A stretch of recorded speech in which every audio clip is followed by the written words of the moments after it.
Es-tu prêt? C'est quoi ça? C'est un podcast chrétien différent avec Jeff et Joël. Prêt, pas prêt? On commence. Dans 3, 2, 1.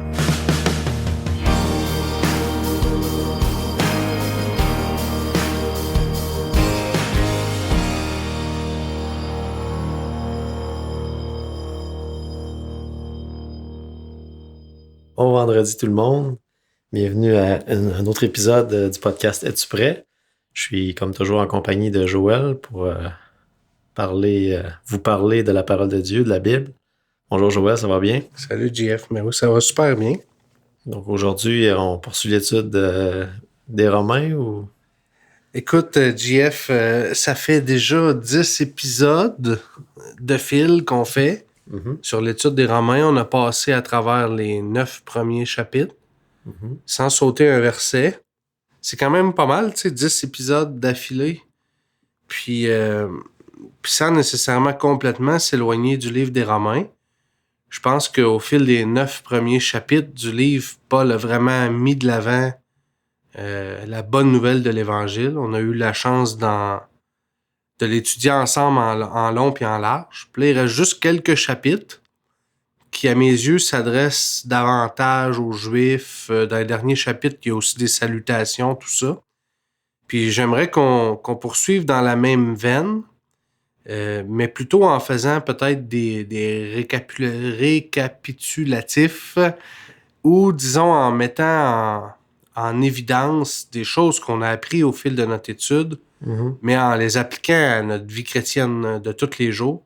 C'est-à-dire, au lieu de faire une étude verset par verset aujourd'hui du chapitre 10, puis vendredi prochain du chapitre 11, on va plutôt parler de sujets bibliques qui touchent la vie du chrétien, tout en trouvant un peu, finalement, la réponse à notre question ou à notre puzzle du jour dans l'Épître des Romains, dans ce qu'on a vu, pour voir qu'est-ce que ça veut dire tout ça, ce qu'on a vu dans les Romains, comment ça s'applique dans notre vie comme chrétien, dans des choses qui nous préoccupent, des sujets de notre vie de tous les jours, de notre marche avec Dieu.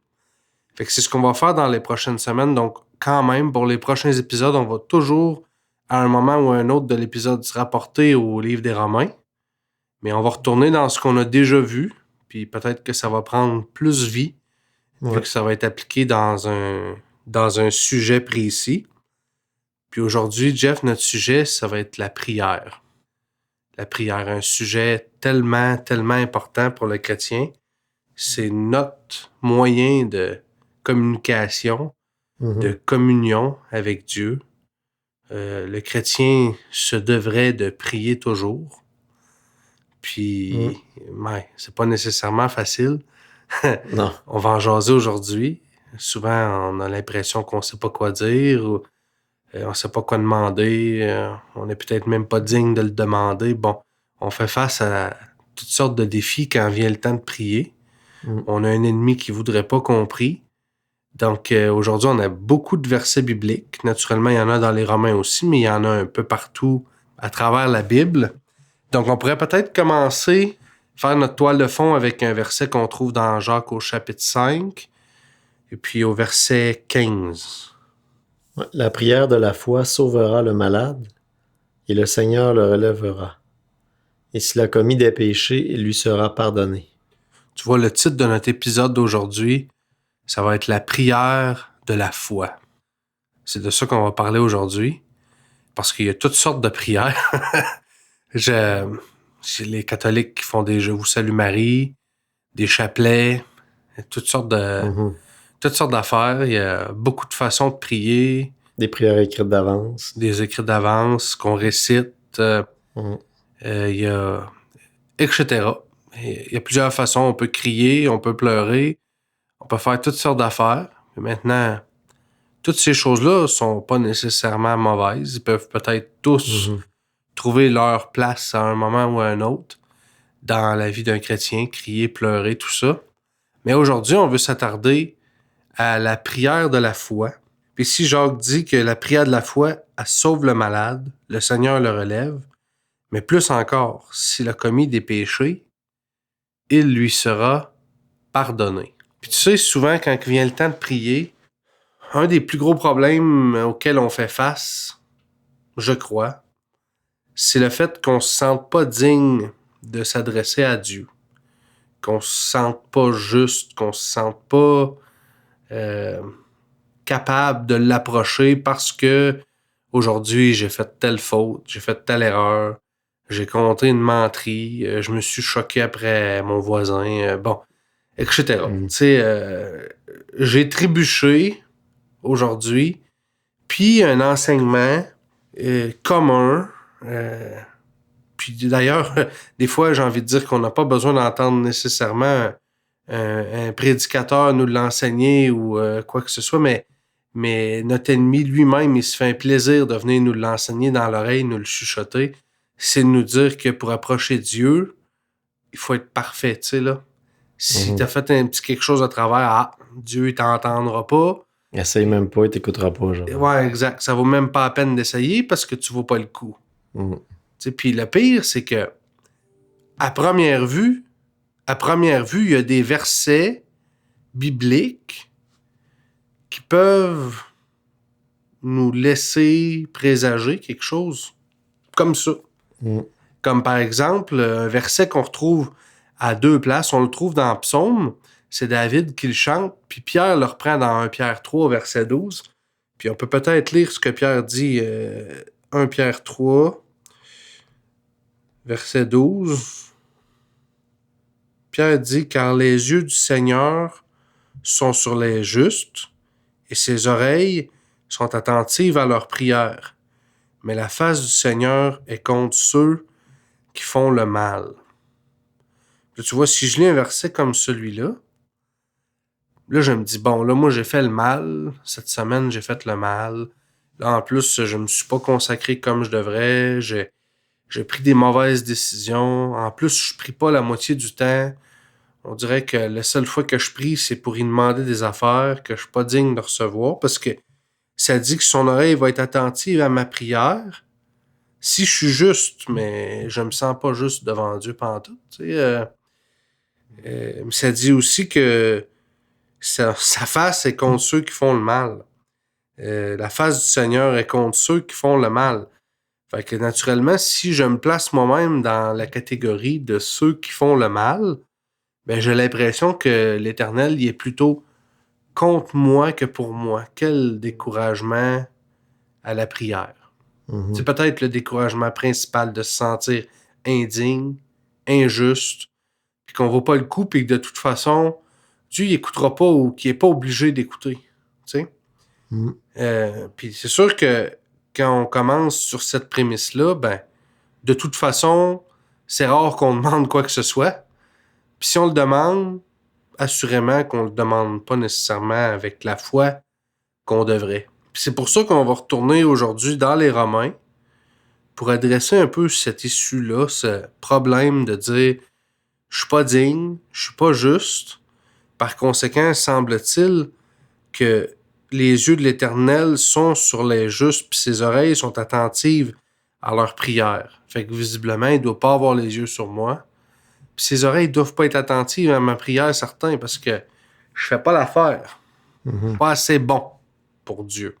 Fait qu'on va aller dans Romains au chapitre 3. Les 2 prochains versets qu'on va lire, on va les trouver dans Romains au chapitre 3, les 2. Le premier, ça va être du verset 10 au verset 12. Selon qu'il est écrit, il n'y a point de juste, pas même un seul. Nul n'est intelligent, nul ne cherche Dieu. Tous sont égarés, tous sont pervertis. Il n'en est aucun qui fasse le bien, pas même un seul. Oh, attends un peu. Il n'en est aucun qui fasse le bien, pas même un seul. Paul il dit, il n'y a personne de juste. Il n'y en a même pas un qui est juste. Il n'y en a pas un qui est intelligent.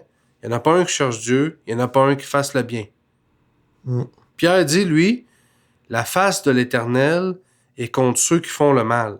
Dieu écoute les justes, ou plutôt, ses yeux sont sur les justes et son oreille est attentive. Mais comment on réconcilie les deux? Parce que si Paul dit que personne n'est juste, puis que tout le monde en a fait le mal, ça veut dire que la face de l'Éternel est contre nous tous. Mhm. Puis c'est pour ça qu'aujourd'hui, le sujet, c'est la prière de la foi. Puis je veux qu'on réalise à quel point la foi joue un rôle crucial dans la prière. Parce que si on va dans Romains 3, puis on descend un petit peu plus loin, puis qu'on va à partir du verset 21, puis qu'on file un petit peu peut-être jusqu'au verset 24, là, on va réaliser une clé que Paul nous donne, puis on vous l'a dit presque dans chacun des 10 derniers épisodes.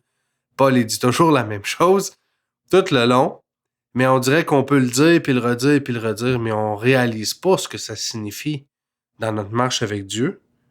Puis je te laisse aller au verset 21. Mais maintenant, sans la loi est manifestée la justice de Dieu, à laquelle rendent témoignage la loi et les prophètes. Justice de Dieu par la foi en Jésus-Christ pour tous ceux qui croient. Il n'y a point de distinction, car tous ont péché et sont privés de la gloire de Dieu. Et ils sont gratuitement justifiés par sa grâce, par le moyen de la rédemption qui est en Jésus-Christ. Ouais. Justice de Dieu par la foi en Jésus-Christ pour tous ceux qui croient. Tu vois, nul n'est juste, mais les yeux de l'Éternel sont sur les justes. Quel juste si nul n'est juste? Les yeux de l'Éternel sont sur ceux qui ont obtenu la justice de Dieu gratuitement. C'est gratuit, on l'a dit tellement souvent. Par la foi en Jésus-Christ. On doit croire en Jésus-Christ par la foi pour obtenir la justice de Dieu. Et quand on accepte Jésus-Christ par la foi puis qu'on obtient la justice de Dieu, les yeux de l'Éternel sont sur nous. On est juste. Ce que je veux qu'on réalise aujourd'hui, c'est que c'est pas la justice de l'homme qui fait que les yeux de l'Éternel sont sur nous. Il n'y en a pas d'homme juste. Aucun. La justice qui fait que les yeux de l'Éternel sont sur nous, c'est sa propre justice. Celle qui nous offre gratuitement puis qu'on accepte par la foi, qui fait de nous son peuple. On peut pas s'approcher de Dieu avec nos œuvres. On peut pas. Même si j'ai essayé de faire plein de bonnes choses, là, plein de bonnes choses. Quand je vais entrer dans la présence de Dieu, là, je vais réaliser à quel point je suis mauvais. Si n'importe quel homme qui entre vraiment dans la présence de Dieu réalise qu'il est mauvais puis qu'il est rien. C'est pas par nos œuvres.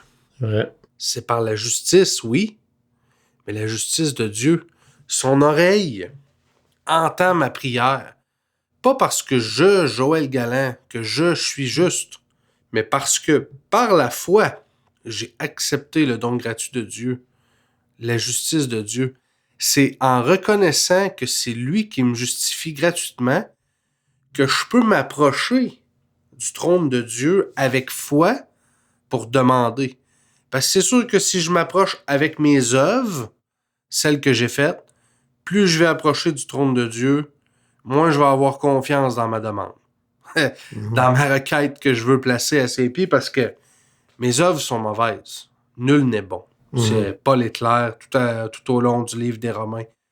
Mais si j'accepte le don gratuit de Dieu, d'être justifié par la foi en Jésus-Christ, puis que je reconnais que ses yeux sont sur les justes, pas les justes parce qu'ils ont fait, les justes parce qu'ils ont cru. On en a tellement parlé.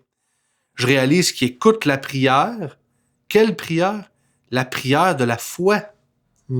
La même foi qui fait qu'on a cru pour notre justice, c'est la même foi qui fait qu'on peut prier comme juste, avancer, moi je dirais avec aplomb devant le trône de Dieu, avec assurance, pas avancer tout chambranlant en se disant là, j'ai-tu peut-être fait quelque chose de croche qui ferait qu'il m'exaucerait pas? Non, je peux m'avancer avec assurance devant le trône de Dieu, puis demander ma requête en sachant qu'il va m'exaucer parce que ses yeux sont sur moi, parce que j'ai accepté sa justice, puis parce que son oreille écoute ma prière. Ouais. Puis elle écoute. On a des exemples bibliques, on va y arriver un peu plus loin, des exemples qui prouvent qu'il écoute la prière du juste. Mais pour le moment, j'aimerais qu'on lise un autre verset qui vient enfoncer le clou de ce qu'on vient de dire, puis c'est un verset qui se trouve dans Hébreu, c'est encore Paul qui parle, dans Hébreu 11, puis qu'on commence à partir du verset 6. Or, sans la foi, il est impossible de lui être agréable. car il faut que celui qui s'approche de Dieu croie que Dieu existe et qu'il est le rémunérateur de ceux qui le cherchent. Ouais. Sans la foi, impossible d'être agréable à Dieu. Tu feras toutes les œuvres que tu veux. Premièrement, tu as besoin de la foi en Dieu, la foi en Jésus-Christ, pour obtenir la justice. La justice qui fait que Dieu te regarde comme un être juste, puis que son oreille écoute ta prière. Mais deuxièmement, quand tu approches Dieu, tu dois croire qu'il existe, c'est correct, mais tu dois aussi croire qu'il est le rémunérateur de ceux qui le cherchent. Tu dois croire qu'il est celui qui est fidèle pour répondre à la requête de celui qui place la requête. Tu peux pas arriver en plaçant une requête devant Dieu en te disant « J'aimerais ça que tu me guérisses de ma maladie, mais je ne sais pas si tu vas le faire. » Ça fonctionne pas. Tu dois, pour plaire à Dieu, l'approcher avec la foi. Parce que sans la foi, il est impossible d'être agréable à Dieu. Tu dois l'approcher en reconnaissant, en sachant que si tu le demandes, il va répondre. Puis les exemples sont nombreux partout dans la Bible de gens qui ont approché Dieu avec foi puis qui ont obtenu ce qu'ils voulaient. La femme qui avait une perte de sang a juste touché le vêtement de Jésus, puis elle a été guérie. Jésus a dit « J'ai senti qu'une force m'a quitté. » Puis il l'a trouvé, puis il a dit « Femme, ta foi t'a guéri. » Il n'a pas dit « Ta foi t'a guéri. » Il a dit « Femme, ta foi t'a sauvé. » Ben, ça incluait sa guérison, ça incluait le pardon de ses péchés, ça incluait tout ça. Ta foi t'a sauvé. Qu'est-ce que Jacques dit? La prière de la foi sauvera le malade. L'Éternel le redressera. Et s'il a des péchés, ils lui seront pardonnés. Tout en même temps. Il dit pas, s'il a des péchés, qu'il demande pardon pour ses péchés, ils lui seront pardonnés, et après, il viendra, on priera, puis il sera peut-être guéri. Ça, c'est comment qu'on voit la prière s'exercer aujourd'hui parmi beaucoup de chrétiens. Peut-être que je devrais chercher, voir si je ne trouverais pas un autre péché dans ma vie, parce que j'ai l'impression que Dieu n'écoute pas ma prière. Non, tu n'as pas la foi. Le problème, c'est pas le péché. Le problème, c'est la foi. Tu dois approcher Dieu avec la foi. C'est ça qui t'obtient la justice, premièrement, parce que tu dois être juste pour approcher Dieu, pas par tes actions, par la justice de Dieu que tu obtiens par la foi. Puis tu dois croire qu'il va répondre. Puis ceux qui ont cru qu'il va répondre, ils étaient tout croche, ils étaient même pas des chrétiens, ils étaient même pas sauvés, ils étaient pas baptisés, peu importe, puis ils ont obtenu tout ça en même temps. Leur guérison, leur salut, le pardon de leurs péchés, parce qu'ils ont approché Dieu avec la foi. Ils savaient qu'elle allait répondre à leurs prières. Ça, on a plein de cas dans la Bible. Si vous avez lu un peu votre Bible, vous en connaissez plein des gens qui sont venus vers Dieu avec une requête, puis que Dieu y a répondu. Mais je vais même aller plus loin que ça. Plus loin. Je vais vous amener dans un autre exemple que je vais aller trouver. C'est un exemple qu'on trouve dans l'Ancien Testament, dans Isaïe, au chapitre 38. Puis c'est l'exemple d'un homme qui s'appelait Ézéchias, du temps du prophète Isaïe. Puis on va lire dans Isaïe 38, disons les 9 premiers versets, 8 premiers versets. Versets 1 à 8. Isaïe 38, versets 1 à 8. En ce temps-là, Ézéchias fut malade à la mort. Le prophète Isaïe, fils d'Amoz, vint auprès de lui et lui dit « Ainsi parle l'Éternel. Donne tes ordres à ta maison, car tu vas mourir et tu ne vivras plus. » Attends un peu. La différence avec les autres qu'on retrouve, par exemple, qui ont approché Jésus avec une requête, c'est que là, ici, il y a un prophète qui vient le voir avec un message qui vient de l'Éternel, qui dit « Donne tes ordres à ta famille parce que tu vas mourir. Tu vivras plus. Là. C'est la fin. » C'est pas juste que là, il est malade puis il y a une requête qui aimerait ça vivre plus longtemps. C'est que Dieu envoie un prophète lui dire « C'est la fin. Tu vivras plus. » Dieu est carrément dans une direction. Là. Il y a déjà une décision qui est prise sur sa vie. Il est malade, il vivra plus. Ézéchias tourna son visage contre le mur et fit cette prière à l'Éternel. « Ô Éternel, souviens-toi que j'ai marché devant ta face avec fidélité et intégrité de cœur, et que j'ai fait ce qui est bien à tes yeux. Et Ézéchias répandit d'abondantes larmes. Puis la parole de l'Éternel fut adressée à Ésaïe en ces mots. Va et dis à Ézéchias, ainsi parle l'Éternel, le Dieu de David, ton père. J'ai entendu ta prière, j'ai vu tes larmes, voici j'ajouterai à tes jours 15 années. Je te délivrerai, toi et cette ville, de la main du roi d'Assyrie. Je protégerai cette ville. Et voici de la part de l'Éternel le signe auquel tu connaîtras que l'Éternel accomplira la parole qu'il a prononcée. Je ferai reculer de 10 degrés en arrière avec le soleil l'ombre des degrés qui est descendue sur le degré d'Akaz. Et le soleil recula de 10 degrés sur le degré où il était descendu. Ouais. Dieu avait dit, tu vas mourir. Hmm. Ézéchias, il a crié à Dieu, il a pleuré. Sa prière, elle dure pas 4 heures. Mais on peut prier 4 heures. J'ai rien contre les prières de 4 heures. Mais vaut mieux une prière de 40 secondes avec la foi qu'une prière de 4 heures sans la foi. Il a prié. Ça dure 2 phrases dans la Bible. Éternel, souviens-toi que j'ai marché devant toi dans la vérité avec un cœur intègre. Il a prié à l'Éternel, il a demandé, je veux vivre plus longtemps. Je ne veux pas mourir. C'est ça sa prière. Je veux pas mourir. Non seulement Dieu a répondu, il a envoyé le prophète dire, j'ai entendu ta prière, j'ai vu tes larmes, j'ajoute 15 ans à ta vie. Mais il a fait plus que ça, imagine. Il a envoyé un signe pour éprouver que c'était vrai. Il y a plusieurs théories là-dessus, tu comprends? Il y en a qui pensent que c'est le soleil qui a arrêté, il y en a qui pensent que c'est la Terre qui a changé d'axe.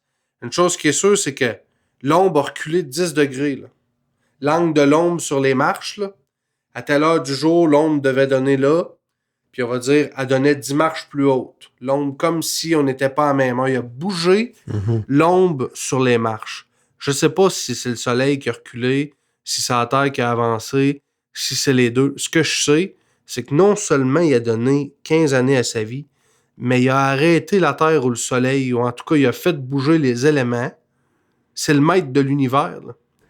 Il aurait pu juste le guérir de 15 ans puis ça aurait fait. Ouais. Mais non seulement il a donné 15 ans de plus à sa vie, mais en plus, il a envoyé un signe qui défiait toutes les lois, là, la gravité, puis toute la science, juste pour éprouver, je suis Dieu, je me soucie, j'ai donné 15 ans de plus à ta vie. Parce qu'il a prié avec foi. Il a crié à Dieu avec foi. La Bible est remplie d'exemples, d'un bout à l'autre, de comment Dieu est prêt. Dieu a arrêté le soleil avec Josué pour lui permettre de finir son combat. Rempli d'exemples qui nous prouvent que Dieu est prêt à remuer le ciel et la terre pour répondre à notre prière. Mais si seulement on prie avec foi, la prière de la foi. Mais pour véritablement prier avec foi, pour pouvoir s'approcher avec assurance du trône de Dieu, on doit réaliser que c'est pas basé sur nos œuvres, la qualité de notre vie ou de nos agissements, mais c'est bien basé sur notre foi. Puis naturellement, on peut peut-être pas rentrer en détail aujourd'hui dans tout ça, mais les choses sont intimement liées parce que, comme Paul le dit, si j'accepte Jésus par la foi, je fais mourir ce qui est de l'homme, puis je vis par l'esprit, puis ultimement, tout dans la parole de Dieu se relie d'un à l'autre. Mais ça reste que Dieu lance un appel à ceux qui sont fatigués, à ceux qui sont chargés. Quand Jésus lui-même était sur la terre, il était avec les publicains, les gens de mauvaise vie. Il dit à une femme qui était prostituée, je ne t'accuse pas non plus, va et ne pêche plus. On n'a pas la nécessité d'être parfait par nos œuvres, d'être juste par nos œuvres. Ce qui est requis de nous, c'est de croire en Jésus-Christ, de tout notre cœur, de toute notre pensée, de toute notre force, de croire qu'il est ressuscité, qu'il nous justifie, qui est le rémunérateur de ceux qui le cherchent, que quand je lui demande quelque chose, il est fidèle pour répondre. Puis on pourrait terminer par les paroles de Jésus lui-même. Tu sais, là, on a entendu les paroles de Pierre, de Jacques, de Paul, mais il n'y a rien de tel qu'entendre Jésus lui-même parler dans Marc 11, Marc chapitre 11, au verset 24. C'est Jésus lui-même qui parle. Si vous avez une Bible avec les mots de Jésus en rouge, là, c'est en rouge ici, dans Marc 11. Je te laisse y aller. C'est pourquoi je vous dis, tout ce que vous demanderez en priant, croyez que vous l'avez reçu et vous le verrez s'accomplir. Jésus parle. C'est pas la parole de quelqu'un qui s'aventure sans conviction, là. Jésus lui-même est là. Au verset 22, quand Jésus prend la parole, il dit en premier, « Ayez foi en Dieu. » C'est la foi. On est encore à la même place. Ouais. C'est son enseignement lui-même. 23, je vous le dis en vérité. Si quelqu'un dit à cette montagne, « Ôte-toi de là et jette-toi dans la mer. » Et s'il ne doute point en son cœur, mais croit que ce qu'il dit arrive, il le verra s'accomplir. Ici, on parle même pas d'une prière, imagine. C'est pas si quelqu'un prie et jeûne pour que la montagne saute. C'est pas ça. Ici, on a exactement la description de Jésus concorde parfaitement avec l'action de Josué. Josué, il a dit au soleil, « Toi, reste là, puis toi, la lune, brille là-bas. Pendant 24 heures, il n'y aura pas de jour, puis il n'y aura pas de nuit. Ça, on change pas, là. » Ouais. Il a juste parlé. Il a dit à la montagne, « Tasse-toi de là. » C'est ça que Jésus dit. Ouais. Ça représente exactement ce que Josué a fait. Il l'a dit, il n'a pas douté, ça s'est accompli. Ouais.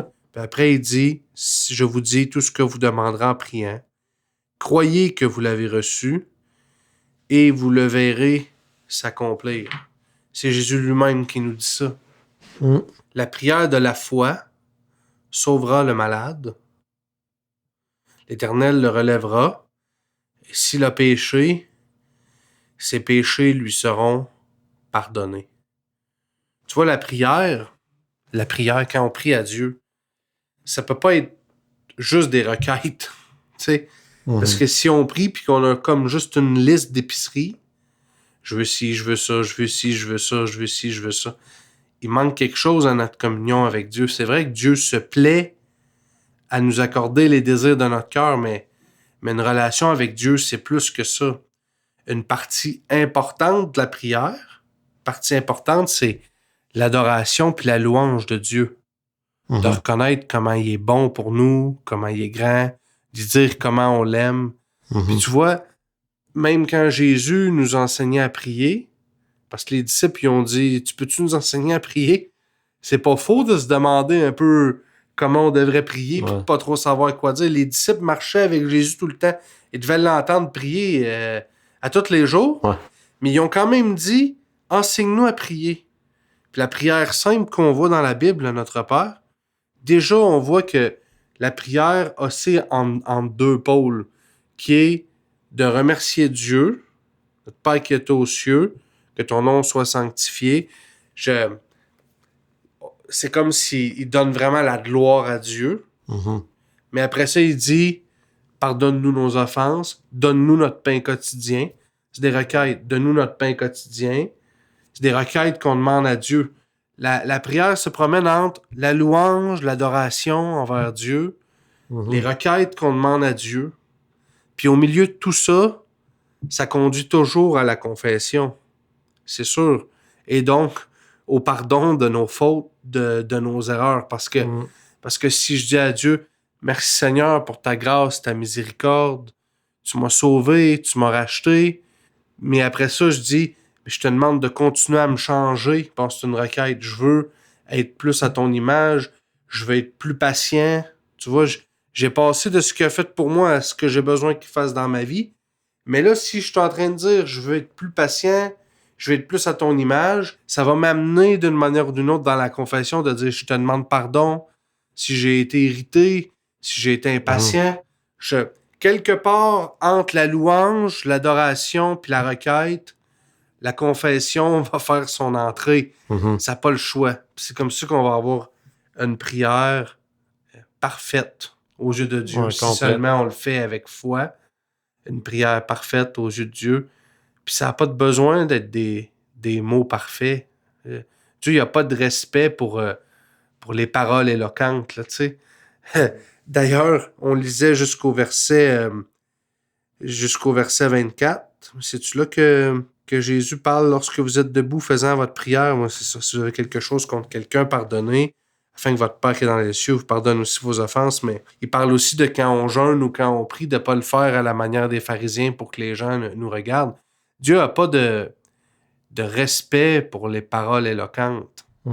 Je me rappelle toujours l'histoire du petit garçon dans le champ qui récitait l'alphabet, puis le monsieur s'approche, lui demander ce qu'il fait, puis il dit « Je sais pas comment prier, mais j'ai confiance que Dieu va prendre les lettres, puis qu'il va comprendre ma requête. » Puis c'est sûr que Dieu va répondre à une prière comme celle-là, parce qu'il y a tellement de foi que même s'il sait pas comment faire, il sait que Dieu va répondre pareil.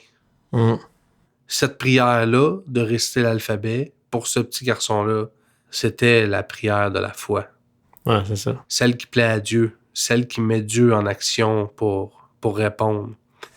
Les mots n'ont pas besoin d'être parfaits. C'est plus notre foi qu'il faut qu'il soit parfaite. Exact. Le reste, ça va venir. Exact, c'est en plein ça. C'est qu'il faut s'approcher avec cette certitude et non pas rempli de questions, tu sais.